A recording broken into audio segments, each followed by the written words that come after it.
धावपटू अविनाश साबळे याचे वडील माझ्यासोबत आहेत.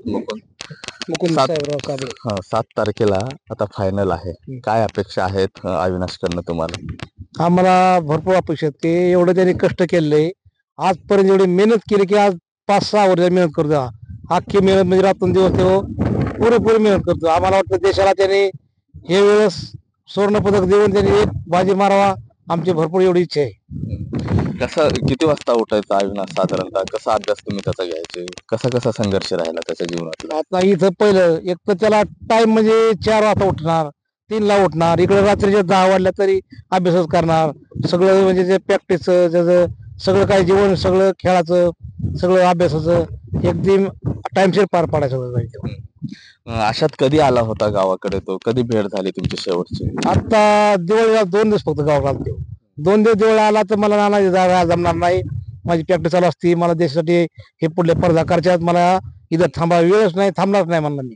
खाली 2 दिवस थांबला फक्त. 2 दिवसात लगेच रिटर्न माघार जाऊन त्याच्या प्रॅक्टिस मध्ये काय असेल तिकडे सहभागी झाला तो. ओएसिस फर्टिलिटीच्या तज्ज्ञांनी IVF उपचार पद्धतीद्वारे 1 लाखांहून अधिक जोडप्यांना मातृत्व प्राप्तीचा आनंद दिला आहे. मोफत अपॉइंटमेंट बुक करण्यासाठी आजच संपर्क साधा. संपूर्ण देशाला एक आस आहे की अविनाशकडनं आता कुठेतरी मानाचा जो तुरा आहे जो त्याच्यात रवता येईल, सुवर्ण पदक मिळेल अशी अपेक्षा आहे. तुम्ही कसं बघता? आम्हाला एक भरपूर आनंद वाटतं की हे मानाचा तुरा आपल्या देशाला अविनाश देणार म्हणजे देणार. त्याने कष्टाचं भरपूर लय कष्ट करून त्यांनी देशाकरता करतोय की नाव रोशन व्हावा आपल्या बीड जिल्ह्याचं किंवा की आपण एवढं करतो. आपल्या देशात अजून ह्या स्पर्धेमध्ये भारत आपला स्वतंत्र झाल्यापासून ह्या आपल्या भारत मधलं कोणताच व्यक्ती अशी स्पर्धा घेतली नाही अवघड एवढ्या गतीची एवढ्या पाऱ्या धोक्याची. आपल्या देशामध्ये अजून आपल्या बीड मधून महाराष्ट्रातून कुठलाच व्यक्ती अजून स्पर्धा घेतलेली नाही. पण ते जिद्दीने करतो की ह्याच्या मला काहीतरी नाव करून टाकायचं आहे. कधी स्पर्धा सुरू असताना कधी असं वाटलं नाही की अविनाशला डोळ्यानं पाहावं स्पर्धा चालू असताना? तसं योग आला नाही? समोर नाही पता टीव्हीला पाहतो खाली करून समोर जायचे त्यांच्या पडदा असं पुढं आपण इथं आपल्या काय पडदा पाहायला समोर मशीची असते की आपण जर समोर पाहिजे आपला खूप अजून किती कारण वाटत पण तिथं आपल्याला पोहोचता येत नाही जायला त्या. क्रीडा मंत्रालयाला काही साकडं घालणार आहे की तुमची काही इच्छा अपेक्षा आहे की तुम्ही डोळ्यानं सुवर्ण पदक घेताना पाहावं त्या ठिकाणी जाऊन, स्पर्धेच्या ठिकाणी जाऊन? आता क्रीडा स्पर्धा जरी आपल्या जर तिथं जर जायला संधी दिली हे उत्सव दिला तर आम्हाला अजून इथला भरपूर आनंद मोठा वाटत की मुलाचं कौतुक पाण्याला समोर स्पर्धा स्टेट चालू असताना आपण जर पाहिलं तर आम्हाला भरपूर आनंद देशाकरता की मुला खरोखर काय कसं करतोय ह्याचा आम्हाला अभिमान मोठा वाटत. तुम्हाला अश्रू अनावर होत आहेत, आनंद अश्रू म्हणायचे? आनंद अश्रू म्हणायचे, आनंद अश्रू म्हणायचे. मुलांनी एवढं कष्ट करून देशाचं नाव करतोय, आनंद अश्रू म्हणा एक आनंद होते. आणखीन काय अपेक्षा आहेत आता सरकारकडनं वगैरे?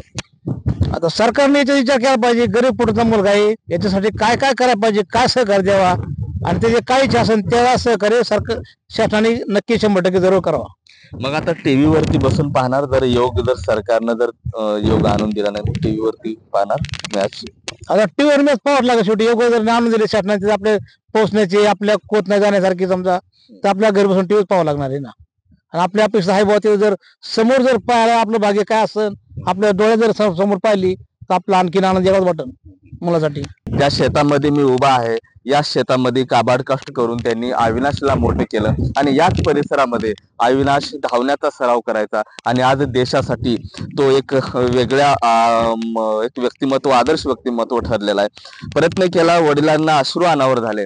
कुठेतरी आता केंद्र सरकारनं अविनाशचा जो अंतिम सामना आहे सुवर्ण पदक घेताना डोळ्यानं पाहता यावं अशी अपेक्षा त्यांनी सरकारकडे व्यक्त केलेली आहे. कारण तिथपर्यंत जाण्यासाठी जो खर्च लागतो, जो पैसा लागतो, जो विजा लागतो त्यांच्याकडे नाहीये. त्यामुळे सरकारला त्यांनी एक प्रकारे साकडं घातलेलं आहे. आता आस आहे 7 तारखेची अंतिम सामन्याची अविनाशच्या सुवर्ण पदकाची. कॅमेरा पर्सन अनंत गर्जेसह मी महेंद्र कुमार मुधोळकर, TV9 मराठी, आष्टी, बीड.